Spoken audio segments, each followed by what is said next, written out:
On today's Hiwatt Soundbite, we're building a killer drum sound by throwing some samples in the mix.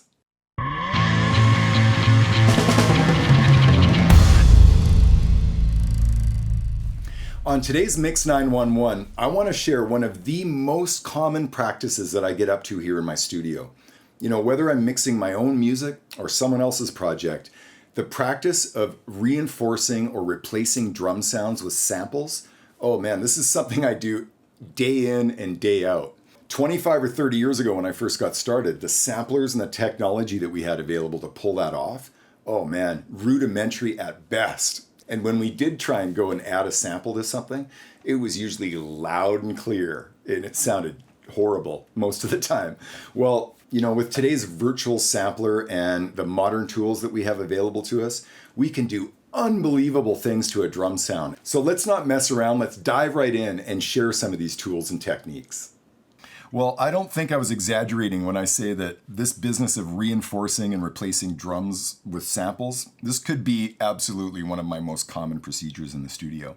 Now, I don't know about most of you, but my goal is to always try and utilize the tracks that were provided to me as much as I possibly can. And I've been very fortunate in many cases to have very good recordings that are supplied to me. But even in the very best of recordings, I still find when I go to mix, and I think many of you will find the same thing, that you'll be putting tracks up and you'll be working on that mix, and whether it be early on in the game or maybe much later into the mix, there could just be some element of that kick or that snare that isn't cutting it for you. There's just something about the way it translates in a mix that sometimes you're just in need of something more. You know, a lot of times you can reach for an EQ or a compressor and gain what it is that you're after. You know, it's very difficult to recreate air movement with an equalizer and a compressor. It's much easier to do it with a really well-recorded sample. Here's a great example. It's an acoustic recorded drum kit, very well played, very well captured. And there was something about the way that this recording always hit me where right from the get-go, I sort of felt like there just was never enough air moving in the bottom end on the kick drum.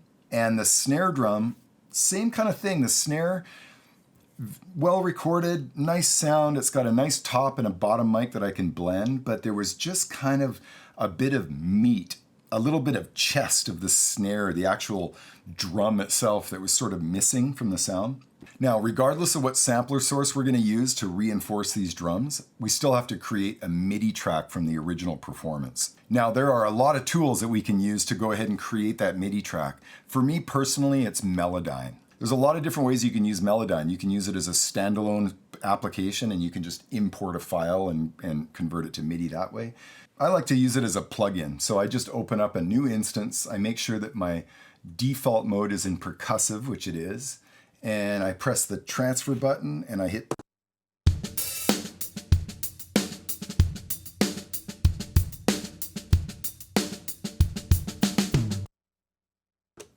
Okay, and there's our audio recorded into Melodyne. So for the moment, I'm just going to close that. I'm going to go to my snare top mic and I'm going to open up another instance of Melodyne on this snare drum. I already know my algorithm is set to percussive, so I'm going to hit transfer and play.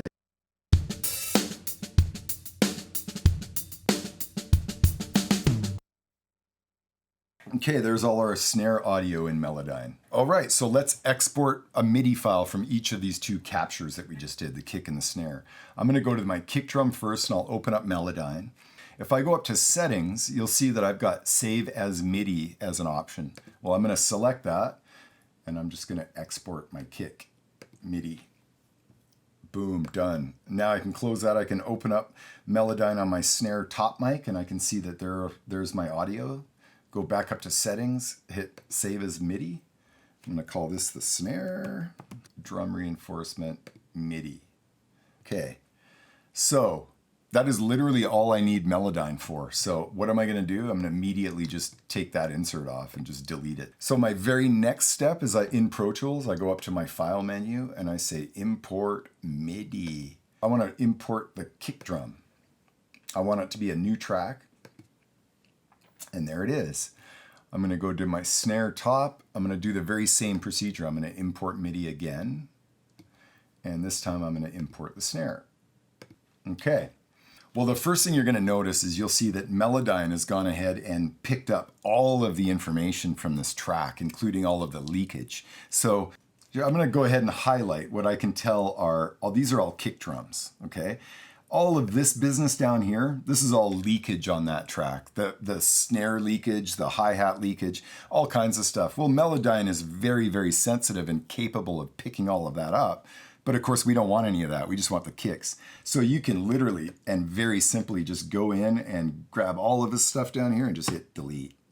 Boom. You're pretty much just going to be left with a kick drum track. You know, one of the beautiful things of Melodyne is that it is so sensitive and that it's capable of picking up all of these velocities. When you go to re-trigger a sampler, it's a lovely thing because most modern day samplers use a really killer bunch of technology. When you're triggering different velocities, it's triggering different samples and creating a much more realistic image of what it is you're trying to create. You know, as producers and engineers, we have so many tools available to us in the sample department and instruments that have gone taken it kind of next level. One of those, and one that I reach for often, is called addictive drums. If you'd have told someone that that was going to exist back in 1980, they probably would have told you you'd been crazy, you know?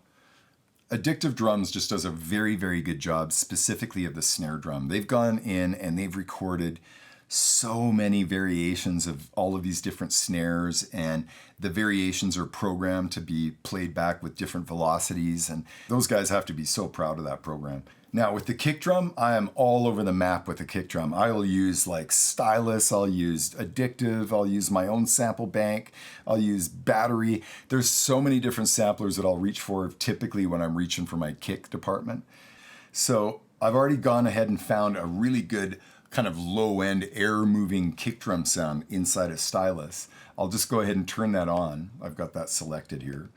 And let's assign this MIDI track to, in my case, Vienna channel 1 is my Stylus channel. And if I go hit play, oh yeah, we got a big flam, of course, because depending on what your buffer settings are in your hardware, you're going to have to adjust this MIDI track so that this sampled kick ends up landing at exactly the same time. It's usually very simple. I'll start by shifting it around 10 milliseconds and have a quick listen.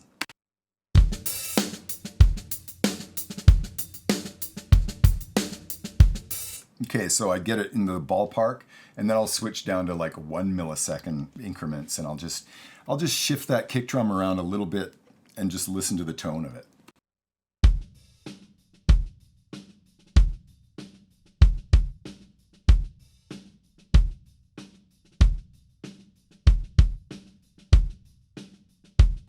You have a lot of control over the sound of this combined kick drum sound by shifting that sample, I'm talking a millisecond either way. It can make a really big difference to the tone. We'll unsolo that track and listen to both.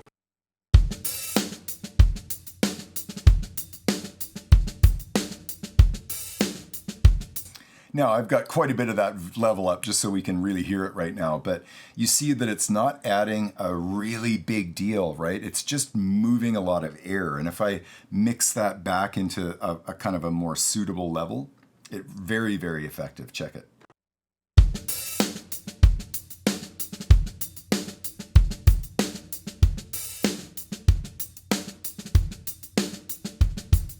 I'm pretty sure we could do 3 whole sessions just on addictive drums, so I won't even open the window. But I have dialed up a really cool snare sound in addictive drums, and I'm just going to go ahead and assign our new snare track to addictive. There it is. And let's turn that on and see what we got. Well, for starters, right out of the gate, we're triggering a tom, okay? So the first thing we should do is probably fix that. And what I typically do is I just grab the MIDI notes and I just...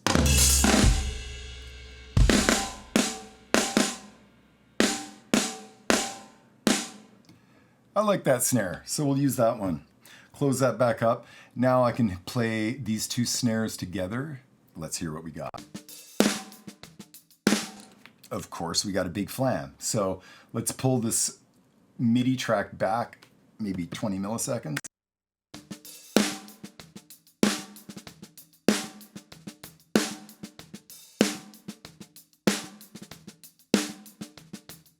I'll go in and fine tune, just like I did with the kick. I'll listen very carefully to the combination of snare sound, and I'll shift that thing around until I hear just what it is that I'm looking for.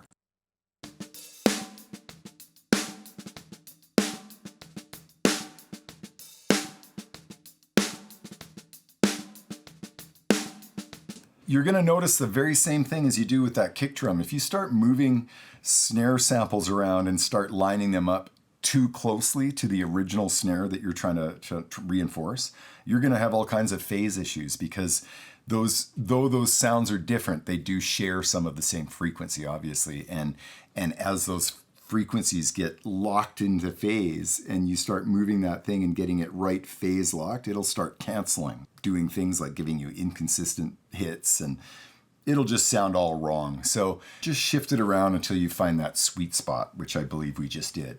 So now we can unsolo that, and let's have a listen to our snare sample in place.